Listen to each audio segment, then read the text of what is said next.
This podcast is sponsored by nobody. Hey dudes, welcome to Splat from the Past, the only 80s themed horror and sci-fi show where things could get totally radical.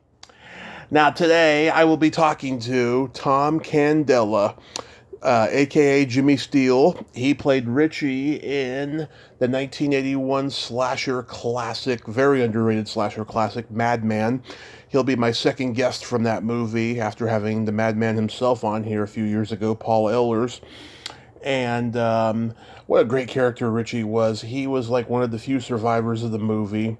And he unleashed the forces of evil with his "Hey Mars, come and get it" refrain, and it's going to be a great conversation with him today.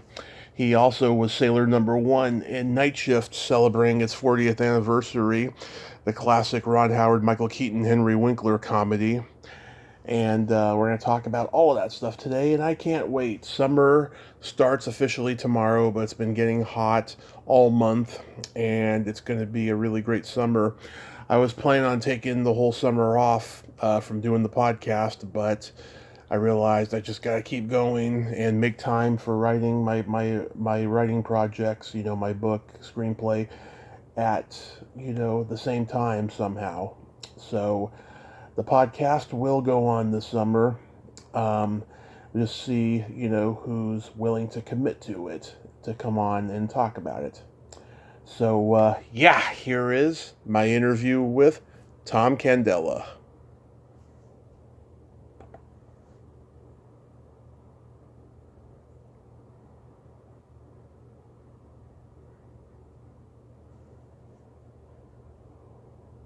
Hey, Tom, welcome to the show. How are you today?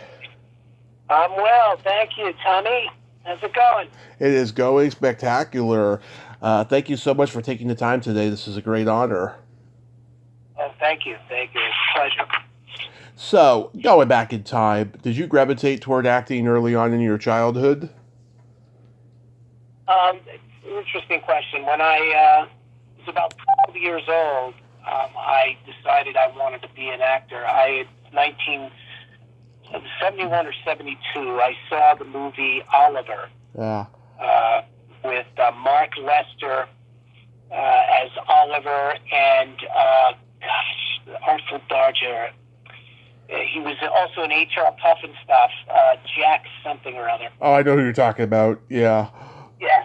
So I saw that movie, and I wanted to do what they did, So Mm-hmm. I remember my mom bought me the record album. Many of your listeners might not know what a record album is, but back in those days we had record albums, and she bought me the record album, and I would play the music, and I would lip sync to the songs, and then put on little shows with my family. But it took me actually till I got to college before I actually started actively pursuing a career in acting. I did 2 years in college, and I was going to school at the time for veterinary school, but that didn't work out. But I started getting involved in the college plays, and realized, oh yeah, this is what I had wanted to do when I was a kid. And shortly thereafter, I went to New York City, started studying at Circle the Square Theater School, and the kind of rest is history. Yeah. That was it. Yeah, that was probably in 1978, somewhere around there, 78, 79. Mm-hmm. Oh yeah, I guess the Oliver must have been earlier than I was, probably in the late 60s when that came out. I think it did. That's when I think it was like 68 or something, and it was Jack. Yeah. It was Jack Wild. that's it, Jack Wild. Yep. Yeah. So he also did a show, HR Puff and stuff. Right. So did Marty Croft. Yeah, it was Marty Croft. It was on Saturday mornings, and I used to love watching that because I just idolized that actor, Yeah. And Mark Lester. Yeah. So, that's how I started doing it. So in 78, 79 is when I went to New York City and started at the theater school there. And, my concentration at the time was, on straight up acting. I never thought of, getting in a horror film like Madman at the time. I was wanted to be on Broadway and that sort of thing. I kind of fell into that by doing theater. I met Joe Giannone and Gary Sales in a theater workshop. And that was probably in maybe 1980 or so. Right.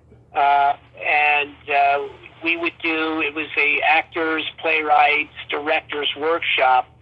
And we met on a weekly basis for the actual workshop. And, we would work on whoever was in the playwright, we would work on their plays. And so there would be a director from the workshop and the actors from the workshop taking one of the plays from the playwrights of the workshop and, putting it on and presenting it to the group. And then it was critiqued and that sort of thing. But through that group, I met both Gary and Joe. Yeah. And did other projects with them before Madman.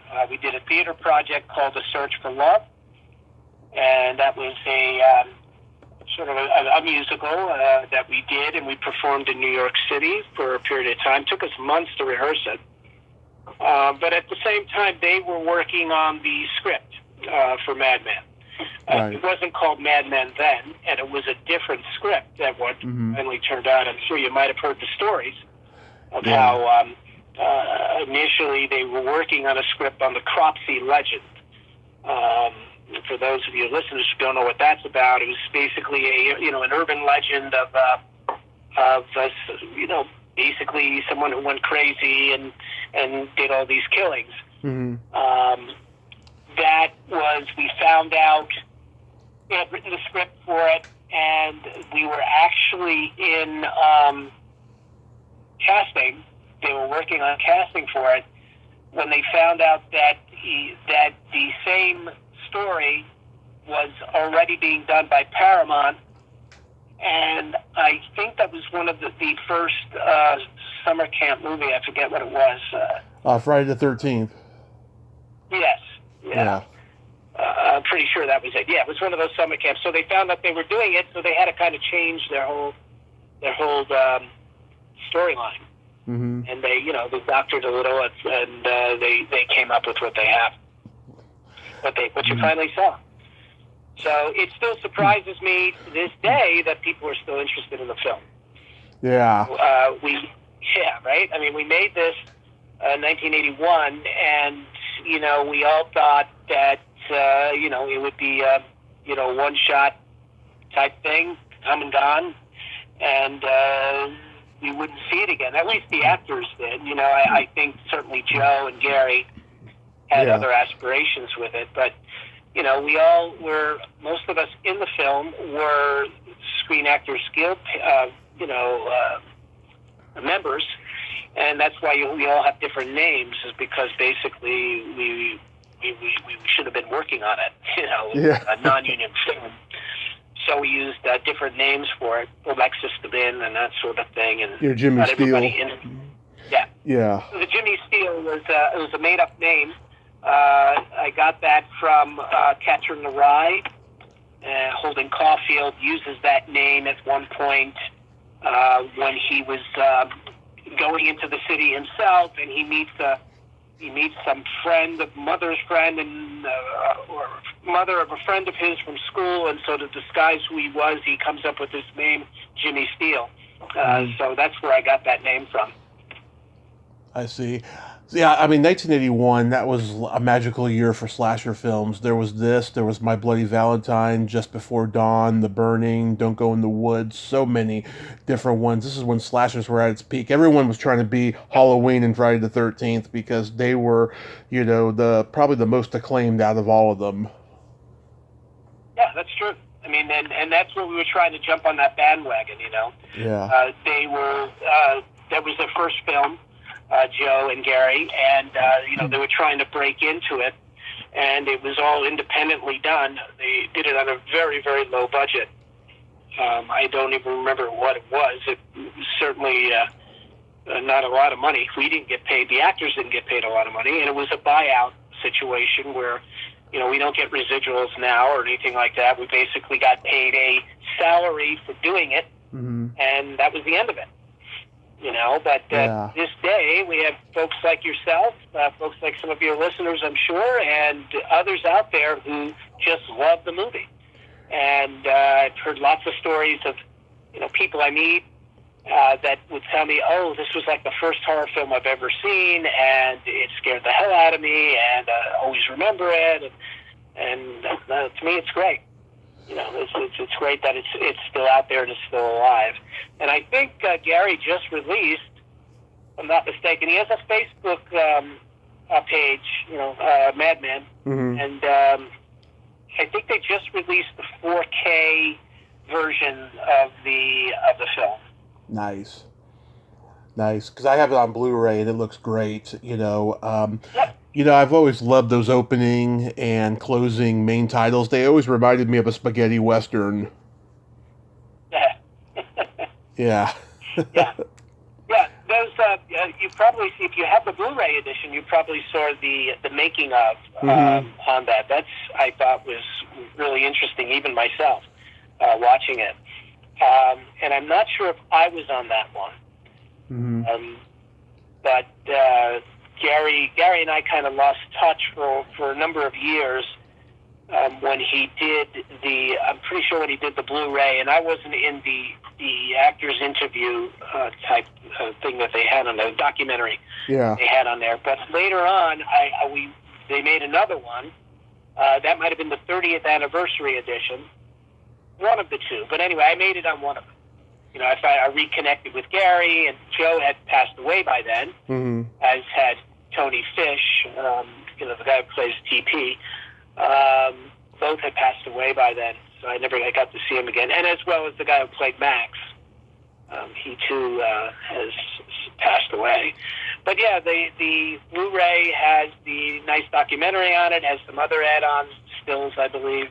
But now, after that, they got the 4K edition, and I don't have a copy of that, so I haven't seen how much of a difference there is. When you were reading the script, how did you feel about being the guy who unleashes the forces of evil in this movie? Oh, I loved it. I mean, that was sort of, the part was written for me. As I said, I had worked with Gary and Joe in these workshops and on that one play that we did.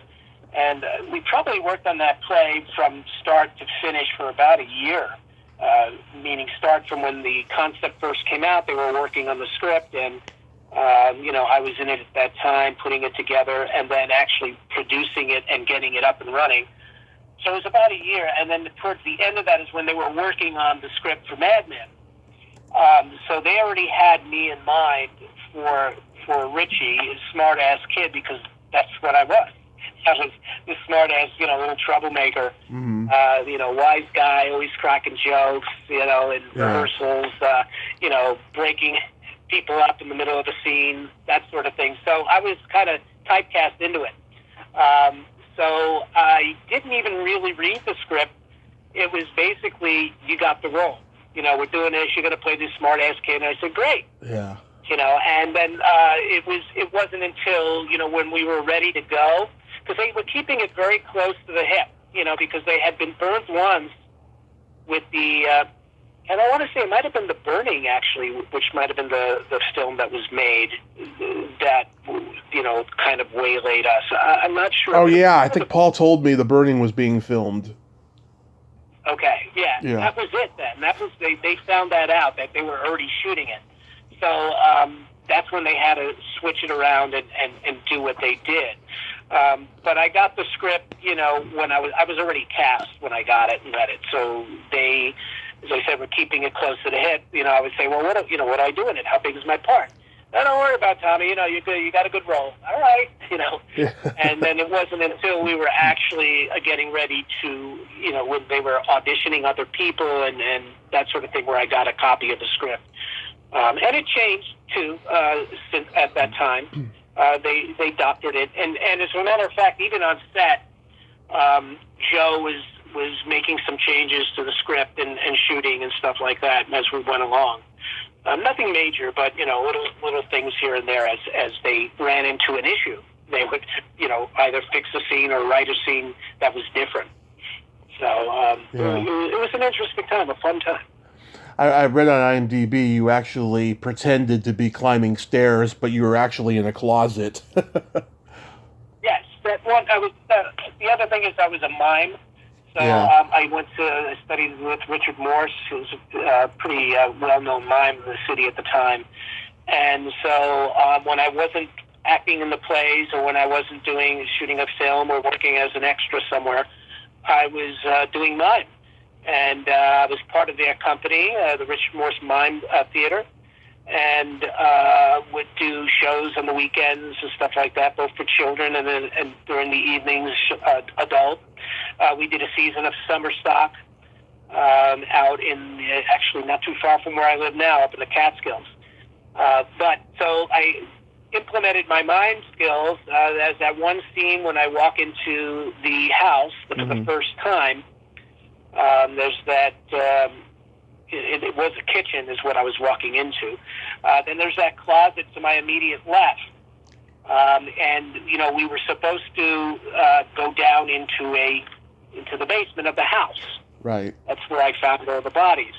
So basically, Joe's direction was, okay, Tommy, walk in, look around, open the closet door. We're going to cut, and then we'll cut to the scene where you're going down the steps, which was a totally different location where we shot that. So I said, well, wait a second. How about if I do this? And I did a dry run with it. The entire crew started laughing. He said, keep it, do it. And that's what we did. So I opened that door, and I did a little mime there of going downstairs, and it looked good. How was working with Galen Ross? Galen and I had, I want to say, let me think, one big scene together, which was subsequently cut out of the film. Yeah. And that was a scene where she actually finds me in the woods, and this is after I had seen everything in the basement. And it was this big scene that I had worked on, I got all emotional for, and spent hours, trying to prepare myself for that one scene. They ended up cutting it. Joe and Gary said the continuity wasn't right, that at one point I was crying, the other point I wasn't, so they weren't able to keep the scene. But she was great. I mean, we all kind of lived together up at that camp. I'm sure when you spoke with the old Madman Paul there, he told you that we lived on the set. Yes. That camp was a real camp. There were in the big main building. There was rooms above it where most of us stayed, but some of them stayed out in those cabins where they actually shot. So we were there all, for the most part, most of the shooting days, and we were there. We lived together. We ate together. We shot at night, so we slept during the day. And we sat in the hot tub naked together, so we were all kind of friends. And she was very nice, and, I didn't know at the time that she had done Dawn of the Dead. Yes. Dawn of the Dead. Yeah, I don't think I knew who she was, because I wasn't, quite honestly, I didn't follow horror films. I was more into acting and the art. Yeah. So it wasn't something that I would have known her for. But she was nice. We got along fine. But I never stayed friends with her after we finished. I kind of just moved on, from there. Yeah. The only ones I really kept in touch with afterwards was Joe and Gary for a number of years afterwards. And Gary and I worked on a couple of other projects. He used to direct commercials and industrial films, and I worked on a couple of things with him for that. But after the film itself, Joe moved on to other things, and I kind of lost touch and didn't even know that he had passed away until, literally decades later. Yeah. I for some reason, Galen doesn't like to talk about the movie, and I'm baffled as to why, Yeah, well, you're not the only one. She doesn't respond to anyone's request, exception of one person recently, but anyone's request for any kind of autographs, any kind of acknowledgement that she was in the film, any kind of, I did a few of the horror shows. What are they called? These conventions? The conventions, I did a couple of those with Paul and Gary and Dippy, and she doesn't respond to any of that. She basically wanted nothing to do with the film, and I don't know why. Mm-hmm. It's always been a mystery. It's sort of been an urban legend itself, or why it might. But I do know that recently on Facebook, there's this guy who made contact with me, much like you did. His name is Troy. I want to say Troy Anderson. Okay. He's a big-time horror movie, buff. He loves to stop. He's got little movie theaters in his house, and he's got a marquee and everything. But he somehow made contact with Galen, and she agreed to sign a poster of his. Huh. And she signed it, and he sent me a picture of her signing it, because it was pretty hard to believe. And I told her, I don't think you know how lucky you are, because she does not do that. I mean, she doesn't do that for anyone. So I don't know how he got her to do it, if he was just persistent. I know I signed it for him. He sent me the poster. He sent the poster to Paul. We both signed it, sent it back to him. And after us, he sent it to her. So I don't know how he did it, but he has a picture of her signing it, and it's definitely her. And she sent it on to him. She did charge him. Paul and I didn't charge him anything, but she did charge him $40. Maybe she needed the money. I don't know. Yeah, she's kind of the Michael Nesmith of horror. Like, sometimes she wants to be associated with it, sometimes she doesn't. But I know a guy who interviewed her on his podcast 10 years ago, and she requested that Madman not get brought up, So that was the first time I became aware of that. And then I know that she wasn't interviewed for any of the Blu-ray stuff and all of that. It's really strange, I'm guessing it was, what you said before about lack of pay. Maybe, there was sexual harassment. Maybe there was a bitter romance. I don't know what it was, but it was something that she just doesn't want to be associated with Madman. It's crazy. Yeah, I don't know, but I think some of the things you mentioned are part of that urban legend, that might have had an affair with the director or producer, Gary, and after that, whatever, there's word going around like that, but I can't verify that, and I have no idea, and I just don't pay much attention to it. She doesn't want it. She doesn't want it. Yeah. We were briefly friends on Facebook for about a year, but our political differences were such that she felt that she couldn't talk to me anymore, so she didn't, and she unfriended me. So, it's whatever, each his own. She was involved in a lot of Jewish filmmaking. Yeah. From what I remember when I was friends with her, and she was very into, Holocaust survivors and that sort of thing. So I don't know if she had any family or some connection to that, but that was her focus for a while. But, again, we're not friends anymore, so, I don't know. Yeah. Yeah, she turned me down for an interview. Harriet Bass turned me down. I know she was interviewed for the Blu-ray and stuff like that. She was my favorite out of all of them. I thought she was gorgeous. Yeah, I don't know why she would do that. I mean, because she's a casting director, Yeah. So I don't know if maybe they just don't want to put too much focus on themselves, because again, we were all non-union or union people working in a non-union film. That could be that. Yeah. If they're still in the industry, which she is, although no longer an actor, I don't think, that could be a reason. I don't know, or she's just tired of it. I've given a couple of these podcast interviews. I'm always happy to do it. To me, it's like I always have to ask you. So, why do you want to do this? What makes you like the film? Because a lot of people do, and a lot of people just, as I said, just love to talk about it and love to hear from us folks. What do you think? When did you first see it? What was that? Oh. When did you first see the film? Oh God, I must have been in junior high, like right at the beginning. We had just gotten a membership at the warehouse. They had a video rental department at the warehouse, and they had a lot more movies than our neighborhood video store, our mom and pop video store did. And I saw all these great slasher movies from 1981, 1982, all these great ones. I just love it.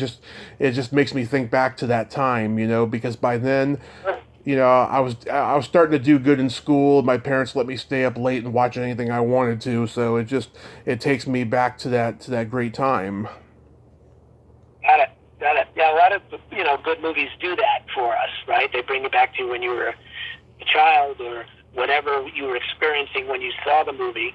Mm-hmm. Makes you have those feelings again. So, yeah, I get it. A lot of people talk about it, as I said, that love the film. They always talk about their very first time seeing it, and then the impact that it had on them. And most of them were pretty young when they saw it for the first time. One guy was 5 years old, and his parents let him go and see the movie in the movie theater. Yeah. And and it made an impact on him, and he still remembers it. Now he's in his 30s, so. Right. So how do you get cast in Night Shift?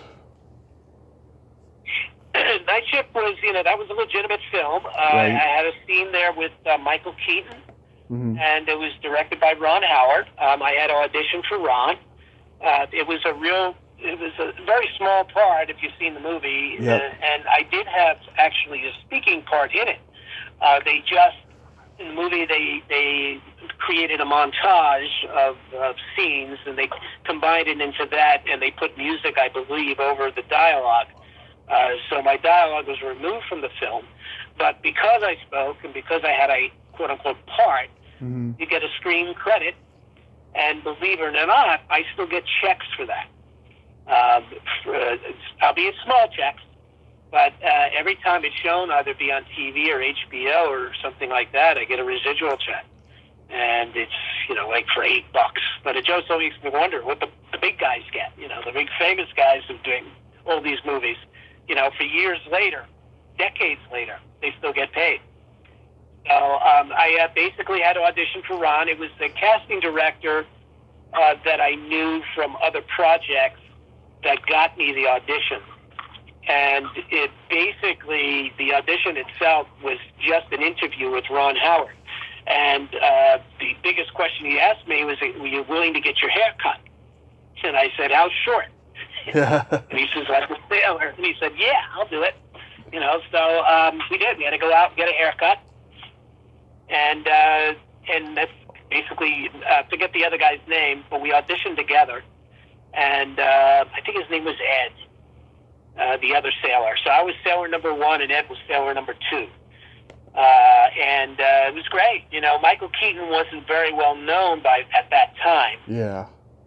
He had done maybe one other film, and I can't remember what it was. But yeah, he was cool. It was an improv scene. Mm-hmm. We're just yapping about prostitutes and how he can come to his the morgue and meet these girls, and we was just improvising the scene. So it took us, I don't know, half hour to shoot it. I think we did 1 or 2 takes, and that was it. We were done. Yeah. And the rest was kind of history. So. Yeah, Keaton was coming from stand-up, and he had done a series with Jim Belushi called Working Stiffs. I think that, he had done, he had a small part actually playing a sailor in a bar in a Billy Crystal movie that Joan Rivers directed called Rabbit Test. And really? Yeah, that was about it, but this was like his first big one. And I've heard nothing but good things about Keaton, that he's a total mensch of a guy. Yeah, it was very nice. I mean, we joked around on the set for a bit, to kind of warm up to the scene. I mean, again, this is, 1982? 3, yeah. So it was a long time ago. I don't remember all the details. But I remember it being fun. I remember it being exciting. Hell, it was being directed by Ron Howard. And, he did have a name at that time. Mm-hmm. That wasn't his first film. And he was a great guy. He looked just like Opie, an older version of Opie, because he was a young man then. Right. And it was very professional. It was right on Times Square. We shot it right, in front of where the ball drops, right in Times Square there. And it was fun. It was a good time. Now we know how inaccurate IMDb is, but after that movie, were you in anything else in the 80s or 90s before you did Midnight Matinee Psycho? No, and I'll get to that Midnight Matinee Psycho in a minute. I did a lot of extra parts, a lot of little bits here and there, but nothing major. I came close to a couple of things. I was working on as an extra on the film Fort Apache, The Bronx. Oh yeah, Paul Newman. And there is that one scene where it's the beginning of the movie where the cops that are in it throw a kid off the roof. Do you ever see the movie? Oh yes. Okay, and that kind of starts the whole film. The whole problem of this kid being killed by a couple of police officers. Well, I was there as an extra, just a crowd scene, and the director was walking through a bunch of people, and he came over to me, and he said, "I want you to come over here, and I want you to talk to Paul." Mm-hmm. And I was really, it was an extra. So it was me and two other people, and we go over, and we're just on the roof with Paul Newman. I don't know who the director was, but whoever it was, he was a big time director. And hello to Paul, and he said, "Well, this is the scene. It's going to be a cop, and they're going to get this kid, and they're going to rough him up a little bit, and they throw him off the roof." So I was kind of auditioning on the spot for the kid. Mm-hmm. Got down to me and one other person, and the other person happened to be the son of the stuntman, who was actually getting thrown off the roof. And guess who got the part? So, yeah. that was with that. So I had a lot of close calls like that, or little bits that could have turned into something but didn't. Mm-hmm. Hold on a second. I'm on the phone. On your tennis shoes. On the phone. Sorry, it's my daughter. It's okay. We're on the phone. I'm being recorded. So, thank you. I guess you have to edit that part. Yeah. So anyway, that was pretty much it. Now the Midnight Matinee, whatever. I mean, that was another podcast guy, Derek Young. Derek contacted me through Gary. One day Gary and I both did his podcast. Mm-hmm. This is going back now maybe 10 years. Yeah. And, Derek said, I'm a director, and I make films, and I make, these independent films, and would you be willing to do it? And I hadn't been in, acting for many, many years. I was already a nurse. And I said, send me the script. So he sent me the script, that he wrote, he was directing, he was shooting it, and he was real, real independent. And I said, why not? I'll help you out, because he could put the first time back on screen since Madman, and I was like, okay. And so the scenes that I'm in, I haven't even seen it, Tommy, so I can't tell you how good or bad it is, but the scenes that I'm in, I shot myself in my house. He basically sent me, not even give me the camera, I had the camera. He sent me a tape, placed the tape that I used, and basically the scene was there. I think there was just a couple of scenes where I'm on the telephone. Have you seen the film? No, I've during that period I was in my drunk days. I haven't had time to watch a lot of movies that have come out in the last 15 years or so. Yeah. So I mean, it was a real homespun, homemade movie. So I haven't seen it myself. He did send me, I believe he sent me a copy of it when he was editing it, but I never got around to watching it. And then it kind of just fell away, and I never followed it. But I understand it's on Amazon. I guess I should watch it sometime and see what it's about. But I think it's really, really, really low budget, much lower even than Madman was. I mean, the Madman was a professional shoot. Yeah. This was, like I said, he was basically taking a home camera, and he had a script and he had actors, and he shot it. And, to save money for me to go, I think he lives in North Carolina or South Carolina, so he wasn't going to ship me out there to shoot the scene. He said, "Can you do it yourself?" And I said, guess I can. Why not? You know, it's me on the telephone. So basically, that's what I did. Yeah, a bunch of people I know were in that movie too. P.J. Souls, R.A. Lehman, all horror icons. Yeah. Oh, cool. See, I had no idea. So yeah, I guess it's worth watching sometime. I guess I'm gonna have to buy it. I mean, it's as I said, it's on Amazon. I don't think it's on anything else. Yeah. Maybe it's on YouTube. It might be on YouTube. I never tried searching it. I'll definitely search for it later on. So what you got going on these days? Well, as I mentioned, I'm a registered nurse. Mm-hmm. I've been doing that now for almost 30 years. And I worked in, major hospitals, level 1 trauma centers and that sort of thing, almost always in the emergency room. I currently work in a very small rural hospital. We have 4 beds in our emergency department. Mm-hmm. So it's sort of a way for me to ease out of the business and get ready for retirement because I'm 63 now. I'm 65, I'm out. That's it. So I got a year and a half left. So that's what I'm doing. And then for entertainment, I live up in the country. We have a big piece of property. I like to garden. I'm on a rescue squad with a kayak rescue squad. Basically, we patrol the Delaware River, Mm-hmm. and we help people out who get, turned over or near drownings, that sort of thing, pull them out of the water. I do that, and you heard my 16-year-old daughter. I do lots of stuff with her. In fact, I'll be leaving in about 45 minutes for her tennis with her high school, and that's sort of it. I keep really busy. My days are very full. Also do medical missions. I just got back from El Salvador last week. Mm-hmm. Spent a week there doing medical missions, basically serving the poor people up in the villages and people who never have access to health care. So a group of us go up there and we check them out, help them out as much as we can. Wow, I take it during COVID, it's been just insane though for you in the hospitals.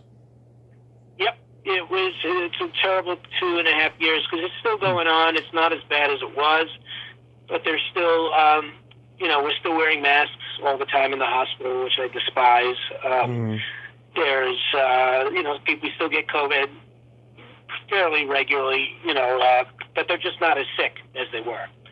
But yes, the last couple of years was really crazy, very stressful. Again, I'm in a small rural community now, so we did not see as much as the major cities did. We did not have, tractor-trailer trucks full of dead bodies, which other people that I know did deal with that. Mm-hmm. I was spared a lot of it, but, still exposed to it, still treating patients with it, with COVID. But, right now we're sort of coming out of it, but, it's not going away anytime soon. COVID will be with us, just like the flu, and we'll see it, recurrent resurgence every winter, and, just hope they don't lock us down anymore, because that was terrible. That was. It really was. Terrible for everybody. Yeah. It was dumb, it was stupid, to do it, and, it hurt a lot of people, a lot of businesses and a lot of people who worked and stuff like that. So, but yeah, it was a bad time for sure. But we're headed to hopefully greener pastures. It would always be around, but I don't think it's going to have the impact that it's had. They'll come up with something else. Yeah. Come up with another disease. They got the monkeypox that they're talking about. So. I haven't heard about that one yet. I hope it's not going to be as deadly. I hope not. No, it's not. It's actually, there's no treatment for it, but it's not nowhere near as deadly. It's basically like a really bad rash and some fevers and stuff like that. I mean, I haven't seen any of it, but it's in the news. Mm-hmm. You could Google monkeypox and you'll find it. But yeah, it was a tough time. It's Mm-hmm. a tough career, to be honest with you. Just doing what I've done over the last 30 years is a lot of hard times. But it provided me a really nice income, and I had an impact on a lot of people's lives. And Met my wife through it. So there's a lot of good things come from it. That's awesome. God bless you, man. That, yeah, this has been such a great honor. Thank you so much for coming on today, Tom. And I hope your daughter's what is it? Is it a soccer game? Tennis game. It's like practice. Yeah, they start practicing now in the summer. Yeah. Come fall, the high school team starts playing. So she's got what time is it? It's 5:45 my time. We're leaving here at 6:30. So. Awesome. Well, I hope she wins the game, and I hope you have yourself a great night over there. And please be safe. Thank you, Tommy. I appreciate it. It's a pleasure. So, it would be nice sometime if me and Paul got together. I wouldn't mind doing that if you could get him hooked up into that. I had visited Paul a couple of years ago. Me and Gary went out there. Oh, it's when we shot the stuff for the Blu-ray. Yeah. The interview. Yeah, we went out to his house, and he's a great guy. He really is. And a lot of fun I had with him. Yeah. So, yeah, it would be neat to kind of do that. He's definitely a force of nature, yes. I hope you and him can reconnect and stuff. But thank you so much for coming on, and again, be safe out there. Okay. Thank you, Tommy. It's a pleasure. My pleasure. Bye-bye. All right. Take care now. Take care. Well, there you have it. Tom Candela. Ain't he a cool dude? A nice guy, huh? Great stories there, and that's good that he's helping people. Acting's a tough racket, and, it can be really difficult. And at least he's still saving lives that way as a nurse. And in New York, where it's got to be crazy out there, real crazy. Well, until next time, this is Tommy Throwback Kovac saying there's no shame in living in the past because the present sucks. Later, dudes.